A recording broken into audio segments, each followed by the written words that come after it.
전통적으로 교회에서는 세속의 일은 우리의 믿음과는 무관하다고 생각했습니다. 교회에서 행하는 종교적인 영역의 일은 주의 일이고 세상에서 행하는 모든 일은 세상의 일로 둘을 완전히 분리해서 주의 일은 믿음으로 하지만 세상의 일은 믿음과 무관하다고 생각했습니다. 세속의 일은 원래는 믿음과 관계가 없지만 그 일이 성도들이 헌금할 수 있는 돈을 버는 수단이 될 때 비로소 믿음과 관련을 맺게 되고, 좀 더 나아가서 일터에서 복음을 전하는 일을 한다면 그 세상의 일이 믿음과 관련을 갖게 된다고 생각했습니다. 그런데 감사하게도 언제부턴가 세속의 일은 크리스천의 믿음이 표현돼야 할 중요한 영역이라는 믿음과 일, Faith and Work 운동이 일어나서 믿음과 일을 통합하려는 노력을 하게 되었습니다. 이것이 일터사역의 큰 전환점이 되었습니다. 이전까지의 일터사역은 일터에서 예배드리고 복음을 전하는 것으로 이해했습니다. 그것을 우리는 직장 선교라고 불렀습니다.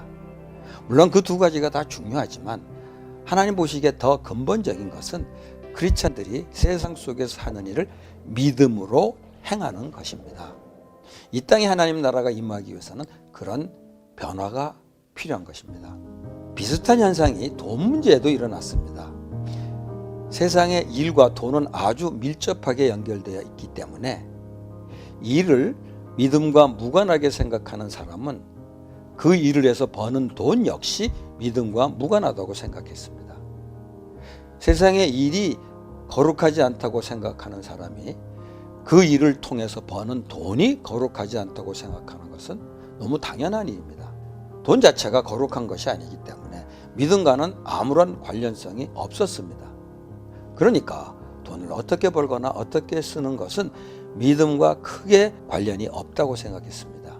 돈이 믿음과 연결되는 것은 그 돈을 하나님께 헌금하는 때부터입니다.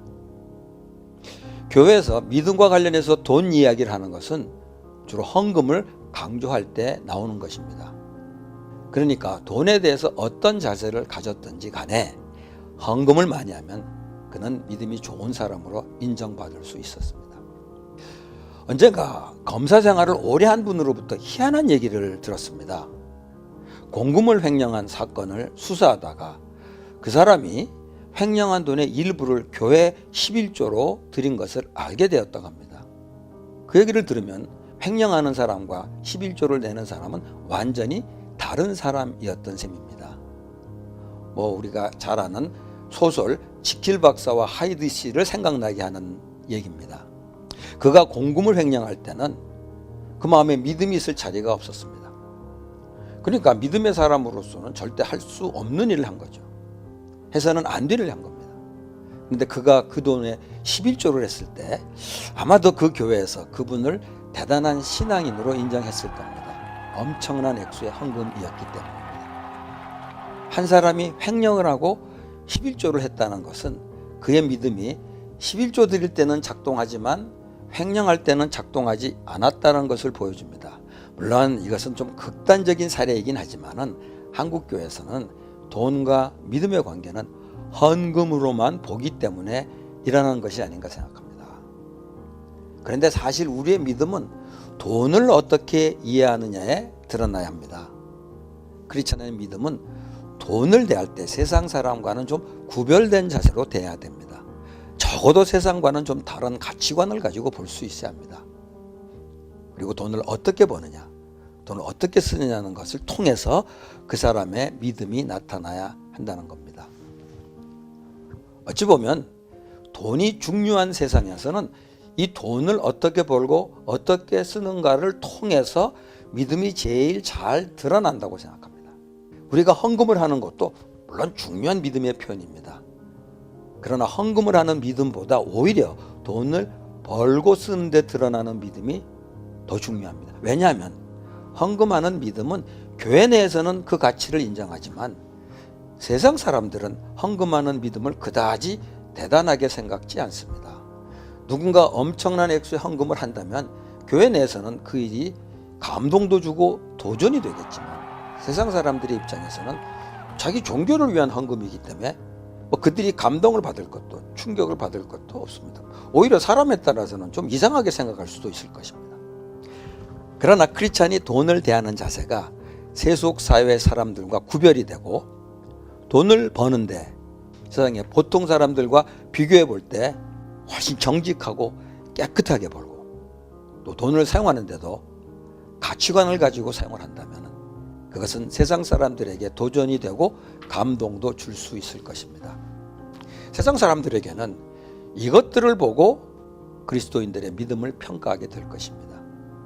기독교 기업인이 엄청난 돈을 헌금하는 것이 귀한 일이지만 세상과 똑같은 자세로 돈을 벌거나 그보다 더 못한 방법으로 돈을 벌어서 만약에 헌금한다면 그 헌금은 세상에서 결코 믿음으로 나타나지 못합니다. 세상 사람들에게는 기독교 기업인이 세금을 제대로 내고 뇌물의 유혹에 빠지지 않으면서 번 돈을 우리 사회 어려운 사람들에게 나눠준다면 그 돈이 세상 사람들이 볼 수 있는 믿음이 될 것입니다. 그런 의미에서 볼 때 믿음과 일, faith and work 운동과 비슷한 맥락에서 믿음과 돈, faith and money 운동이 필요한 것 같습니다. 믿음과 돈, faith and money 운동이 일어나야 될 또 다른 이유가 있습니다. 그것은 이전에 왜곡된 믿음과 돈의 운동이 강하게 펼쳐졌었기 때문입니다. 한국교회에서는 주로 부흥사들이 이 운동을 주도했고 이어서 미국의 복음주의권에서 시작된 번영신학이 그것을 확산시켰습니다. 한마디로 믿음이 있으면 아니 믿음이 좋으면 돈을 벌고 부자가 된다는 것입니다. 이들은 믿음과 돈을 연결시키기는 했지만 믿음과 돈의 관계를 왜곡했다는 면에서 전통적인 이원론보다 더 잘못됐다는 생각을 합니다. 과거의 교회 전통은 돈을 하나님께 드림으로 믿음을 표현했다면 이 운동은 돈을 얻기 위해 하나님을 믿는 믿음을 도구로 사용한 셈이 되기 때문입니다. 전자는 믿음과 돈의 관계를 부분적으로만 다루었기 때문에 돈에 대한 생각이 성경의 가르침에 못 미쳤다고 할 수 있는데 비해 후자는 믿음과 돈의 관계를 완전히 왜곡했기 때문에 성경의 가르침과 반대가 된다고도 할 수 있습니다. 믿음과 일을 통합하는 믿음과 일 운동에 이어서 믿음과 돈을 통합하는 믿음과 돈, faith and money 운동이 일어났으면 좋겠습니다. 일터에서 일하는 크리스찬이 하는 일을 통해서 믿음을 드러낼 뿐 아니라 벌고 쓰는 돈을 통해서 믿음을 드러낸다면 세상 사람들이 우리들의 믿음을 교회 밖에서도 볼 수 있지 않을까 생각합니다.